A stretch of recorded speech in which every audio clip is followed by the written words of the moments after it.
உங்கள் favourite TV ஷோக்களை இனி miss பண்ண தேவையில்லை. ZEE5 இல் முற்றிலும் இலவசமாக காணுங்கள். இங்கேயும் எப்பொழுதும். அவனை அம்புட்டு அடி அடிக்கேன். ஐயோ அடிக்காதீங்க, இனிமேல் நான் செய்ய மாட்டேன்னு சொல்லாம வழியில கூட Ratna I love you Ratna I love you கத்திட்டு இருந்தாம்ல அவன். அண்ணே போதும், வாயை வச்சுக்கிட்டு சும்மா இருண்ணே. ஏத்தா நீ வேற அத்தோட போச்சுன்னு நினைக்கிறியா? இந்த வெள்ளக்காட்டனுக்கு ஏண்டுகிட்டு அவ அப்ப நேரா வீட்டுக்கு வந்து என் மாவன் மண்டை எப்படி உடைக்கலான்னு ஒரே வாக்குவாதம் ஆகி போச்சு.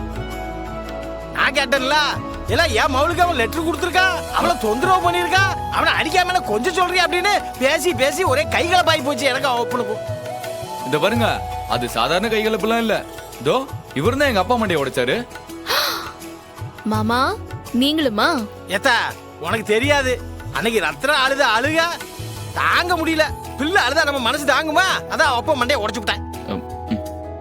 ஓஹோ, அப்போ எல்லாத்துக்கும் காரணம் இவதானா? ஏட்டி நீயாவது சும்மா இருக்க மாட்டியா? வெள்ளக்காட்டா எங்கல போனீங்க?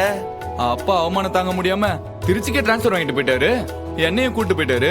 ஐயா பிரசிடன்ட் சார்வாள், இந்த பையன் தான் என் மகன் சுந்தர மண்டையை சின்ன பிள்ளையிலே உடைச்சவன் தெரியுமா உங்களுக்கு? அதுக்கு இப்பவாவது ஒரு பஞ்சாயத்தை கூட்டி நியாயத்தை சொல்லுங்க. ஐயா என்ன எங்க கோத்து விடுறீங்க?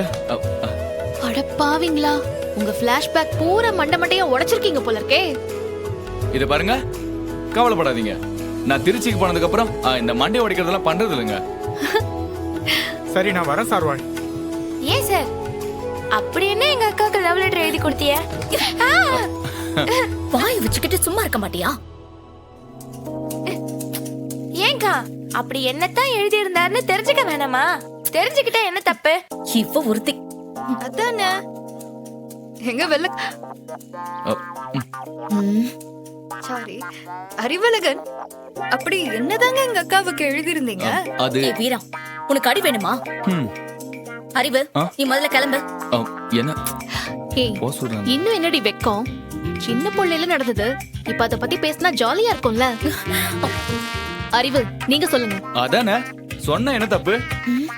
இந்த தகரடப்பா அண்ணா பாருண்ணே.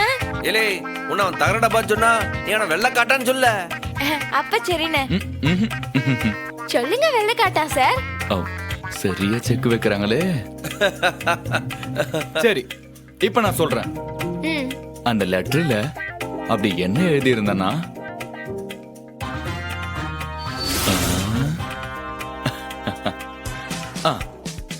அன்பே ரத்னா, நீதான் என்னோட கோவில் பட்டி கடலை மிட்டாய். உன்னை நினைச்சாலே எனக்கு அப்படியே இனிக்குது. என்னதான் நீ அருப்பு கோட்டை மிளகா வத்தல் மாதிரி கோவப்பட்டாலும் எனக்கு நீ எப்பவுமே சில்லு கருப்பட்டி தான். உன் கண்ணு ரெண்டும் அப்படி இந்த வெட்டி வச்ச தேங்காய் சில்லு மாதிரி இருக்கு. அதை விட உன்னோட முகம் இருக்கு, நெய்யில சுட்ட அதிர்சம் மாதிரி சும்மா வட்டமா இருக்கும். இத பாரு ரத்னா, நீதான் நான் தினமும் குடிக்கிற டொரினா. என்னோட சத்துனா அது என்னைக்குமே நீதான். அவனுக்கு தான் அறிவு இல்ல, அதை கேட்டு சிரிச்சுக்கிட்டு இருக்கீங்களே. உங்களுக்கும் அறிவு இல்லையா? அறிவு, ஸ்கூலுக்கு லேட் ஆச்சு, இன்னும் கிளம்பாம இங்க நின்னு வாய் அடிச்சுக்கிட்டு இருக்க. லேட்டா வந்தா அரை நாள் ஆப்சென்ட் தான். பிரின்சிபல் எங்க இருக்கீங்க? என்ன மட்டும் போன்னு. ஏங்கா கொஞ்சம் முழுசாதான் கேட்க விடங்கா. கொன்னுடுவேன், வாய் மூடிட்டி. உனக்கும் ஸ்கூல் இல்லையா? வீட்டுக்கு போய் கிளம்ப வேண்டாமா? ரத்னா டீச்சருக்கு கோவம் வந்துருச்சுடோய். கையில பெரம்பு எடுக்கிறதுக்கு முன்னாடி நம்ம கிளம்பிடுவோம், சரியா? வெள்ளக்காட்டான் இன்னும் அதே தமாசோட இருக்குல்ல நீ. ஆமா, எங்க தங்கி இருக்க? அது இங்கதான், இந்த ஸ்கூல் பக்கத்திலேயே ஒரு சின்னதா ஒரு புலிக்கோட்டகம் இருக்குல்ல, அந்த ஆபீஸ் மாடியிலேயே ஒரு ரூம் இருக்கு, அங்கதான் தங்கி இருக்கேன். சோத்து தண்ணிக்கெல்லாம் என்ன பண்ற? குழாவை திருப்பினா தண்ணி வருது. இந்த சோத்துக்கு ஹோட்டல் அலைஞ்சு திங்க வேண்டியதுதான். ஒரு நாளைக்கு நல்ல சோறு திங்கணும்ட்டு ஆசை இருந்தா நம்ம வீட்டுக்கு வாழ, நல்ல திருப்தியா தின்னுட்டு வீட்டுக்கு போ. வாரதா இருந்தா முன்னாடியே சொல்லிட்டு வந்துருங்க, பிடிச்சத செஞ்சு வைக்க. அதே நேரம் என்னைய பார்த்து வண்டுன்னு கூப்பிட்டீங்கன்னு வச்சுக்கோங்க, சோத்துல வயிற்று கலக்கிற மாத்திரையே கலந்து வச்சிருவோம், பாத்துக்கோங்க. என்ன ஆத்தாடி அந்த சோறு போடுற கைய சொரிஞ்சு விட எனக்கு என்ன பைத்தியமா? ஒன்ன பட்ட பேர் சொல்லி நான் கூப்பிட மாட்டேன், ஓகேவா? இல்ல வெள்ளக்காட்டான், ஆ? இந்த பாரு அது உன் வீடு மாதிரி, எப்ப வேணாலும் பசிச்சா வந்து சாப்பிட்டு போலாம். நீ ஐயா தெய்வமே, தெய்வம் அங்க இருக்குல்ல. அதை விட வேற எனக்கு என்ன வேலை இருக்கு சொல்லுங்க?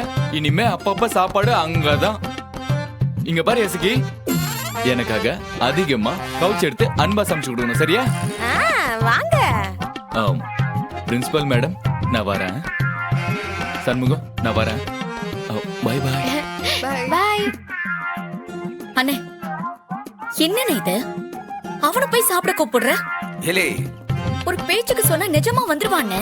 ஒரு வாய் சாப்பாடு போட்டா என்னெல்லாம் ஆயிட போகுது? அவனே இன்னும் ஒத்த குரங்கா சுத்திட்டு இருக்கான். சாப்பாடு போட்டா ஒண்ணும் ஆயிடாதுல, விடு. யார் அது? நல்ல வெளிப்படையா பேசுறானே. அவன் பாட்டுக்கு எல்லாத்தையும் ஒளிவு மறைவு இல்லாம பேசிட்டு இருக்கான். அதானே அவன் என்னமோ ஒளிவு மறைவு இல்லாம இருக்கான். இத புரிஞ்சுக்காம அவனையும் அவன் அப்பனையும் நானும் அப்பனம் போட்டு அடிச்சுட்டான். விடல, அதுக்கு பரிகாரமா அவன் வர்றப்ப அவன் வயிற்று பசி ஆத்திட்டு போறோம், அவ்வளவுதானே.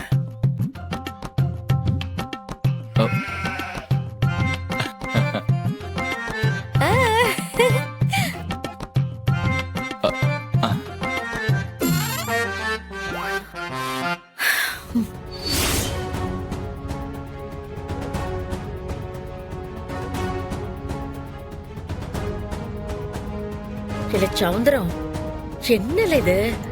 உன் மகன் உன் மேல கேஸும் போடாம ஒண்ணும் போடாம கம்முன்னு கிடக்கான். எசக்கிய நீதான் வெட்ட போனேன்னு அவனுக்கு தெரிஞ்சிருச்சுல்ல, பொறவெதுக்கு உன்னை ஒண்ணும் பண்ணாம இருக்கான்?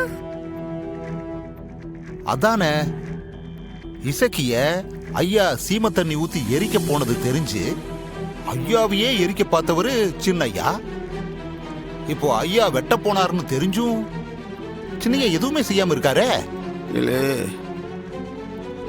விட்டா 2 பேரும் நீங்களே அவன் கையில அருவாளை கொடுத்து என்ன ஒரே போட்டு தள்ள சொல்லுவீங்க போல இருக்க.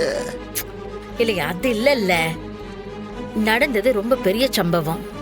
ஆனா இந்த முத்துப்பாண்டி வாயை திறக்காம இருக்கானே, அதனாலதான் கேக்கேன். அக்கா, அதுக்கு பேரு தான்க்கா பெத்த பாசம். என்ன இருந்தாலும் நான் அவனோட தகப்பன் இல்லையா? பாசம் தோல்லையும் மார்லையும் போட்டு வளர்த்த தகப்பன் இல்லையா? அந்த பாசம் விட்டு போகுமா? அதான் அவன் அவன் மன்னிச்சுட்டான்னு நினைக்கேன்.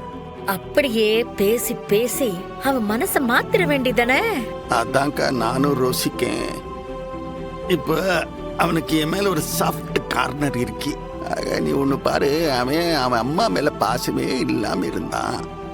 அம்மையோட ரத்தத்தை பார்த்த உடனே அப்படியே பாசக்காரம் அவனா மாறிட்டான்ல. ஜீ5 ஆப்பை டவுன்லோட் செய்து அனைத்து எபிசோடுகளையும் இலவசமாக பாருங்க.